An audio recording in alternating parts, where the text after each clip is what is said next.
ನಾನಿವತ್ತು ಸಬ್ಬಕ್ಕಿ ಪಾಯಸ ಮಾಡ್ತಾಯಿದ್ದೀನಿ. ಯಾವ ಥರ ಮಾಡೋದು ಅಂತ ನೋಡೋಣ. ಈಸಿಯಾಗಿ ಮಾಡ್ಬೋದು ನೋಡಿ, ತುಂಬಾ ಚೆನ್ನಾಗಿದೆ. ಎಲ್ರಿಗೂ ನಮಸ್ಕಾರ, ವೆಲ್ಕಮ್ ಟು RPSL ಫ್ಯಾಮಿಲಿ. ಯಾರೆಲ್ಲ ವಿಡಿಯೋ ನೋಡ್ತಾ ಇದ್ದೀರಾ ಸಬ್ಸ್ಕ್ರೈಬ್ ಆಗಿ ವಿಡಿಯೋನ ನೋಡಿ. ಒಂದು ಬಟ್ಲಷ್ಟು ಸಬ್ಬಕ್ಕಿನ ಎತ್ತಿಟ್ಕೊಂಡಿದ್ದೀನಿ. ನಾನು ಇನ್ನೊಂದು ಬಟ್ಲಿಗೆ ಹಾಕಿ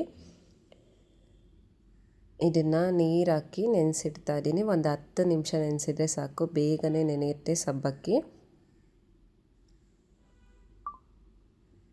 ನಾನು 1.5 ಗ್ಲಾಸಷ್ಟು ಉದ್ದ ಗ್ಲಾಸಲ್ಲಿ ನೀರು ಹಾಕಿ 1.5 ಬಟ್ಲಷ್ಟು ಸಕ್ಕರೆನ ಹಾಕಿ ಕುದಿಯೋದಕ್ಕೆ ಇಟ್ಟಿದ್ದೀನಿ. ಸಕ್ಕರೆ ಎಲ್ಲ ಕುದೀತಾ ಇದೆ. ಇನ್ನೂ ಒಂದು ಸ್ವಲ್ಪ ಸಕ್ಕರೆ ಇದೆ. ಇದು ಚೆನ್ನಾಗಿ ಕುದಿಬೇಕು.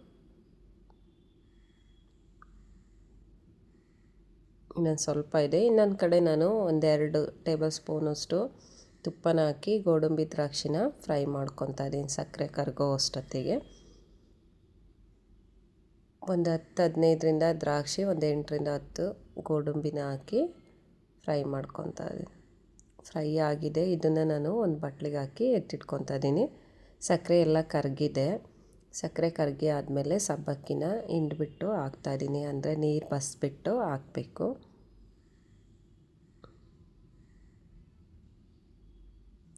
ನೋಡಿ, ಸಬ್ಬಕ್ಕಿ ಮೇಲೆ ಬಂದಿದೆ ಬಬಲ್ಸ್ ಥರ. ಇದನ್ನು ಮಿಕ್ಸ್ ಮಾಡ್ತಾ ಇದ್ದೀನಿ ನಾನು. ಈ ಥರ ಮಿಕ್ಸ್ ಮಾಡ್ಕೊಬೇಕು. ಸಬ್ಬಕ್ಕಿ ಹಾಕಿ ಆದಮೇಲೆ ಅದನ್ನು 1-2ರಿಂದ 3 ನಿಮಿಷ ಚೆನ್ನಾಗಿ ಕುದಿಸ್ಬೇಕು.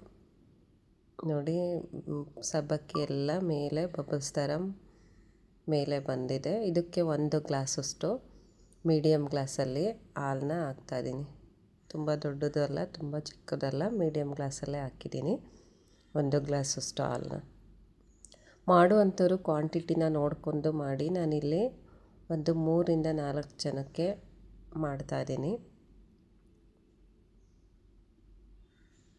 ಒಂದು ಚಿಕ್ಕ ಸ್ಪೂನಲ್ಲಿ ಏಲಕ್ಕಿ ಪುಡಿ ಎಲ್ಲ, ಇದು ಶುಂಠಿ ಪೌಡ್ರು, ಒಣ ಶುಂಠಿ ಪೌಡ್ರನ್ನ ಹಾಕಿದ್ದೀನಿ. ಲಾಸ್ಟಲ್ಲಿ ಗೋಡಂಬಿ ದ್ರಾಕ್ಷಿ ತುಪ್ಪದಲ್ಲಿ ಕರ್ದಿರೋದು ಹಾಕಿ ಮಿಕ್ಸ್ ಮಾಡ್ಕೊತಾ ಇದ್ದೀನಿ. ಇದಕ್ಕೆ ಏಲಕ್ಕಿ ಪೌಡ್ರು ಹಾಕ್ಬೋದು, ಶುಂಠಿ ಪುಡಿನೂ ಹಾಕ್ಬೋದು. ಮಾಡುವಂಥವ್ರು ಯಾವ್ದು ಇಷ್ಟ ಆಗುತ್ತೆ ನೀವು ನೋಡಿಕೊಂಡು ಮಾಡಿ. ನೋಡಿ, ಬೇಗನೆ ಆಗೋಯ್ತು. ತುಂಬಾ ಸುಲಭವಾಗಿ ಮಾಡ್ಬೋದು. ರುಚಿ ಕೂಡ ಚೆನ್ನಾಗಿರುತ್ತೆ. ನಿಮಗೂ ಇಷ್ಟ ಆಗಿದೆ ಅಂದ್ಕೊತೀನಿ. ಇಷ್ಟ ಆದರೆ ಒಂದು ಲೈಕ್ ಮಾಡಿ, ಕಮೆಂಟ್ ಮಾಡಿ, ಶೇರ್ ಮಾಡಿ. Thank you for watching.